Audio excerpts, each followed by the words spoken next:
Evening छात्रों, आज जैसा कि पर्यावरण दिवस है, मैं आपका व्यवसायिक शिक्षक दीपक सिंह। तो पर्यावरण आप लोग पढ़ते ही हैं। अब तो कक्षा 12 के छात्रों को प्रमोशन मिल गया है, तो 11 के जो 10-15 छात्र हैं उनके लिए ये मैं वीडियो दे रहा हूँ। तो एक समरी टाइप आपका है, और ये इसमें देखिए आपका पर्यावरण शिक्षा और ग्रामीण विकास है। तो पर्यावरण शिक्षा को हम डिस्कस करते हैं, और अगर हम देखें तो पर्यावरण में बहुत सी चीज़ें हैं। आप कक्षा 11 की बुक से देखें तो पर्यावरण शिक्षा का अर्थ क्या है, तो वही परिधन आवरण, जिसको संधि विच्छेद कर दें तो जो आपके चारों ओर जिस तरह का माहौल है या विद्यमान है, जो भी चीज़ें, उसी को हम पर्यावरण कहते हैं। और आपके अगल बगल जैसा माहौल रहता है वैसा भी पर्यावरण कहा जाता है। वैसे तो 5 तत्व पृथ्वी, जल, अग्नि, वायु और वनस्पति है आपके चारों तरफ। तो इससे तो पृथ्वी का एक तरह से ये पर्यावरण है, पृथ्वी इसी से है। और कुछ परिभाषाएं भी लोगों ने दी हैं, वैज्ञानिकों ने, कि पर्यावरण उन सबको कहते हैं जो किसी वस्तु के समीप से घिरे हुए रहते हैं और उसका सीधा प्रभाव डालता है। अगर आप गलत संगत में हैं, गलत तरह से रह रहे हैं, खान पान गलत है, तो आप अपने शरीर का भी नुकसान करेंगे और मानसिक भी आपका नुकसान होगा, क्योंकि आपकी संगत सही नहीं है। इसकी आवश्यकता भी बहुत ज़रूरी है, क्योंकि सभी जीवधारियों को इसकी आवश्यकता होती है। और धीरे धीरे हम लोग जो पेड़ वन काटते जा रहे हैं, तो उस तरह से पर्यावरण हमारा धीरे धीरे ऑक्सीजन कम होता जा रहा है वातावरण में। और पर्यावरण को अगर हम 4 भागों में बांटते हैं, स्थल मंडल जो हमारा पृथ्वी है, वायुमंडल जो आपका, जिसमें आप 21% ही ऑक्सीजन है, बाकी 72% तो उसके अंदर 71% तो नाइट्रोजन है, बाकी 10% में सारी गैस हैं। फिर जल मंडल है आपका, जो जल से समुद्र है आपका, नदी है, तालाब है ये, और जैव मंडल। तो 4 भागों में आप पर्यावरण को बांट सकते हैं। और पर्यावरण के प्रकार भी अगर आप देखें तो भौतिक एक होता है, एक सांस्कृतिक होता है, जो आपको, या मानव निर्मित है। आपके अगल बगल भारत का मतलब भारतीय संस्कृति में जो है पर्यावरण किस तरह से है, तो उसमें हमारे सब जो पुराने धर्म हैं, चाहे वो हिंदू हो, मुस्लिम हो, सिख हो, ईसाई हो, तो उनका अलग अलग अपना मानव निर्मित पर्यावरण है। और प्राकृतिक तो आप जान ही रहे हैं, 4 अंग हैं आपके। और पर्यावरण का मानव जीवन पर बहुत प्रभाव पड़ता है। जल राशियों का प्रभाव है, वनस्पति से आपका है, पठार और मानव जीवन है, जलवायु और जीवन है।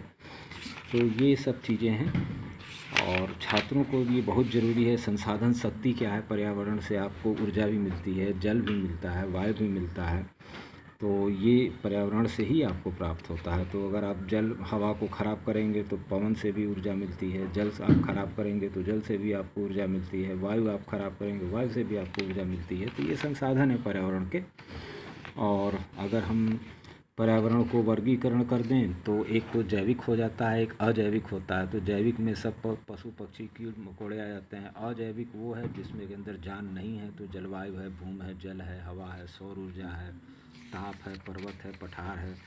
और पर्यावरण के स्रोत अगर आप देखेंगे तो 4 प्रकार के साधन हैं, जैसे खनिज ईंधन है, कोयला वगैरह, दूसरा लकड़ी है, तीसरा बहता हुआ जल है, चौथा आणविक परमाणु ऊर्जा है आपकी।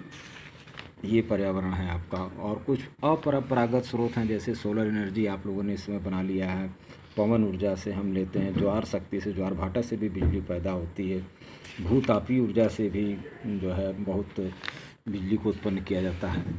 और जल का प्रतिशत देख लें आप तो समुद्रों में जल का प्रतिशत करीब 93% है, और सतही मिट्टी में बहुत ही कम है, 0.9। और भूगर्भ में भी आपका बहुत 4% है करीब, जिसका हम बहुत दोहन कर रहे हैं, इसलिए हमें जल को बचाना चाहिए। और भारत में जल संसाधन भूमिगत जल है, देश में कुछ इस्तेमाल होने वाला जल है, और करीब औषधि शैल जो समतल हैं वो भी अपना इसको लेते हैं। जल शक्ति का महत्व बहुत ज़्यादा है, क्योंकि तेल, कोयला, जल, ये तीनों हमें जल शक्ति से इनसे प्राप्त होती है। और पर्यावरण के बहुत से अंग हैं, और इसको हम गाड़ी वगैरह चला के ख़राब भी कर रहे हैं। पर्यावरण संसाधन में आपका और भी है, मिट्टी, खनिज, पौधे तथा जंतु, ये भी आपके पर्यावरण संसाधन में आते हैं। भारत में बहुत तरह की मिट्टी पाई जाती है, दोमट होती है, और जो है इसकी लैटराइट मिट्टी भी होती है, ये बिल्कुल उपजाऊ नहीं होती है लैटराइट मिट्टी। और बलुई मिट्टी तो आप जानते ही हैं, पर्वतीय मिट्टी भी जानते हैं, पथरीली वगैरह होती है। मिट्टी का कटान अवदरन क्या है? तो मिट्टी का कटान तो आप लोग जानते हैं कि हर बार जब बारिश होती है तो कटाव होता है मूसलाधार वर्षा से, तो इसी को मिट्टी का कटाव कह लेते हैं।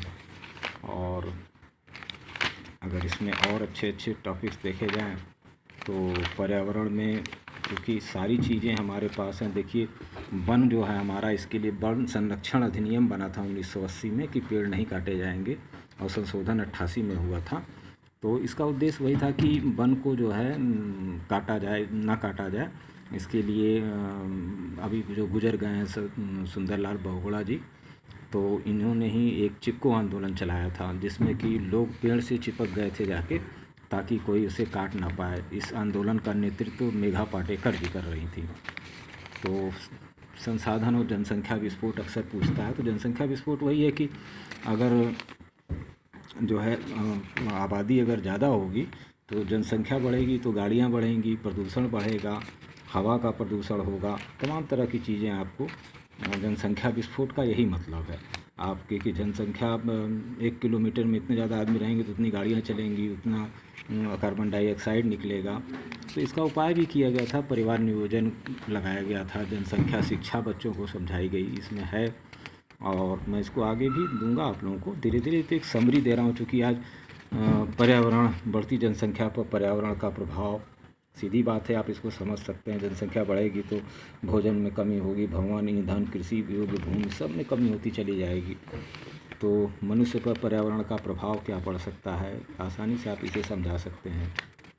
और नियंत्रित करने का उपाय वही है आपके पास कि मनोरंजन साधनों में जो आप वृद्धि कर रहे हैं, बाल विवाह पर रोकना चाहिए, शिक्षा का प्रसार करना चाहिए, विवाह की आयु में थोड़ा वृद्धि कर दिया जाए तो ज़्यादा अच्छा है, परिवार नियोजन लगा दिया जाए, तो इस तरह से जनसंख्या विस्फोट को भी हम रोक सकते हैं। अनुकूलतम जनसंख्या क्या होती है, अक्सर पूछ लेता है। किसी देश में निश्चित समय पर जनसंख्या का वह आकार जो समस्त साधनों के पूर्ण उपयोग और अधिकतम उत्पादन के आवश्यकता अनुसार होता है। मतलब आपकी जो निश्चित जनसंख्या मान लीजिए 100 लोगों की है तो 100 लोगों के लिए संसाधन भी होने चाहिए और जो उत्पादन हो रहा है वो उनके अनुकूल होना चाहिए, तो इसे हम अनुकूलतम जनसंख्या कह लेते हैं। और उद्योग का भी बहुत पर्यावरण पर प्रभाव पड़ा है। उद्योग से जो है खनन, और जो है खनन का प्रभाव जानते ही हैं, खोदा जा रहा है कोयला, वनों का प्रभाव, वन काटे जा रहे हैं, और जल का प्रभाव, जल में आप जल का दोहन हो रहा है क्योंकि हर जगह हर आदमी को अलग अलग अपना एक बोरिंग करा रहे हैं, तो इससे मौसम पर भी प्रभाव पड़ेगा, मिट्टी पर प्रभाव पड़ेगा, कृषि पर प्रभाव पड़ेगा, मानव पर प्रभाव पड़ेगा, पशु पक्षी पर प्रभाव पड़ेगा। ग्रीन हाउस इफेक्ट पूछता है क्या है, तो जब सूर्य हमारा तो गर्म है ही है, धीरे धीरे ये वायुमंडल में मतलब एक हीट बढ़ती जा रही है, उष्मा, इसके कारण जो है ग्लोबल वार्मिंग का समस्या बढ़ गई है। हर साल 1 डिग्री टेम्परेचर करीब बढ़ जा रहा है आपका, तो इसके कारण जो आपकी जो उष्मारोधी गैसें हैं वो ये अतिरिक्त उष्मा उत्पन्न कर रही हैं, जिससे अब वायुमंडल का ताप बढ़ रहा है, औसत ताप जो होना चाहिए उससे वो बढ़ रहा है। तो इसे हम ग्रीन हाउस कहा जाता है कि वायुमंडल में अधिक उष्मा अवरोधी गैस बढ़ रही हैं, इसे हम कहते हैं। जैसे कि ग्रीन हाउस गैस कौन सी हैं आपकी, carbon dioxide, nitrous oxide, methane gas, chlorofluoro carbon, CFC, chlorofluoro carbon, तो CFC ये आपका है।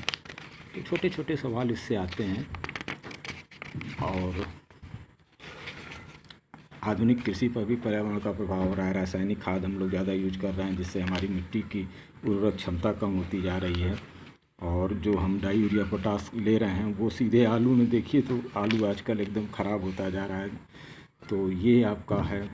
और जल क्रांति क्या है, वही नदियों का जो है समुचित प्रयोग किया जाए और नहर बनाई जाए जो किनारे आ रही हैं। आप देखते होंगे कि सिल्ट निकाली जाती है नहरों की, तो जो जम जाता है उसमें कचरा, तो वही जल क्रांति में है। और पंजाब में भी जो है हरित क्रांति लागू की गई थी, नहरों का जाल बिछवाया गया था वहाँ पे, तो उसे हम हरित क्रांति कहते थे कि ज़्यादा से ज़्यादा खेती हो। आज भी पंजाब जो है हम लोगों से अच्छी खेती करता है, ज़्यादा खेती करता है। तो भारत में वनों की छीड़ता ह्रास हो रहा है, क्यों हो रहा है, तो वही अपने घरों में वन में कभी कभी आग भी लग जाती है प्राकृतिक, और लोग बागवानी भी लगाते हैं, पेड़ पौधे लगा लेते हैं, तो इससे वन काटना पड़ जाता है। तो ये हमारा इस तरह से हानि भी हो रही है वहाँ पे, और पर्यावरण का एक तरह से अतिक्रमण हो रहा है। जहाँ पेड़ रहना चाहिए वहाँ आप अमरूद का पौधा लगा दे रहे हैं। और जल, वायु और मृदा का पर्यावरणीय प्रदूषण, सीधी बात है, जल में भी प्रदूषण हो रहा है, वायु में भी प्रदूषण हो रहा है, मिट्टी मतलब मृदा में भी प्रदूषण हो रहा है। तो प्रदूषण एक पर्यावरण का जिस तरह से हम लोग करते जा रहे हैं, ये बहुत ही मतलब एक तरह से निंदनीय कार्य है। इसको रोकने के लिए जो है केंद्रीय प्रदूषण बोर्ड भी बनाया गया है 1986 में, जिससे कि इसे रोका जा सके। चीनी शुगर मिल है और खाद बनाने वाली फैक्ट्री हैं, तो इनके लिए नियंत्रण के लिए बनाया गया इसे। और इसके प्रकार आप देखें तो वायु प्रदूषण, मृदा प्रदूषण, खाद्य प्रदूषण, जल प्रदूषण, रेडियोधर्मी प्रदूषण, ध्वनि प्रदूषण, बहुत प्रदूषण है। तो ये बताने का सिर्फ यही मतलब है कि आप भी थोड़ा इसको जानें, और जानने के साथ साथ पर्यावरण को बचाएं। अगर हर आदमी चाहेगा थोड़ा थोड़ा बचाना, 2 पेड़ लगा के भी, तो इसमें दो राय नहीं है कि पर्यावरण को हम ही को बचाना है। कोई बाहर से आदमी नहीं आएगा, कोई अवतार नहीं लेगा जिससे कि आप पर्यावरण आपका बचे। और रहना हम ही को है, तो अपने अगल बगल का भी पर्यावरण सही रखिए, और ख़तरनाक औद्योगिक और कृषि उत्पाद से थोड़ा दूर रहिए। जो कि आजकल अगर देखें आप तो बहुत सी फैक्ट्रियां अपना कचरा निकाल के फेंक दे रही हैं, आदमी को पता नहीं है कि क्या चीज़ है। आप भी जो है दवाइयाँ इस तरह की खा रहे हैं, तो ये दवाइयाँ भी आपके शरीर का पर्यावरण बिगाड़ देंगी। तो ओजोन परत है, ये करीब 30 किलोमीटर ऊपर है पृथ्वी से, और इसमें भी पराबैंगनी किरणों को ये सूर्य से आने से रोकती है, नहीं तो मनुष्य को त्वचा का कैंसर हो जाता। तो इसमें भी ओजोन परत में भी धीरे धीरे छेद होने लगा था इसी प्रदूषण के चलते।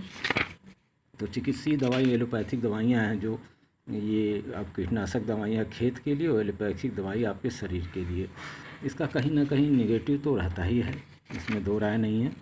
मैं किसी व्यक्तिगत आदमी को नहीं कहूँगा। यहीं तक पर्यावरण है कक्षा 11 की किताब में।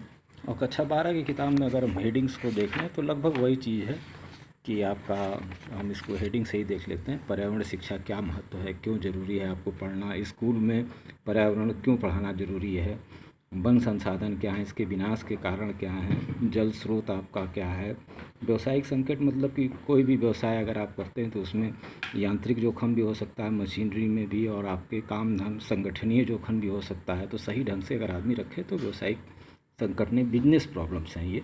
और इन्वायरमेंटल संरक्षण, पर्यावरण का संरक्षण कैसे करें, तो संरक्षण का मतलब कि जो आप पेड़ पौधे लगाए हैं उसको ढंग से रखिए, और उसको संसाधन जो हैं उसको आवश्यकता से अधिक मत उपयोग करिए, और पर्यावरण सुरक्षा के लिए जो कानून बने उसका पालन करिए, वन्य जीवों की जो है रक्षा करिए।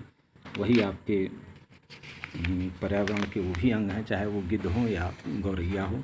भारतीय संस्कृति में आपका पर्यावरण बहुत गहरा संबंध है मानव जीवन से, क्योंकि पेड़ आप जो है पूजा करते हैं, पीपल की, बरगद की।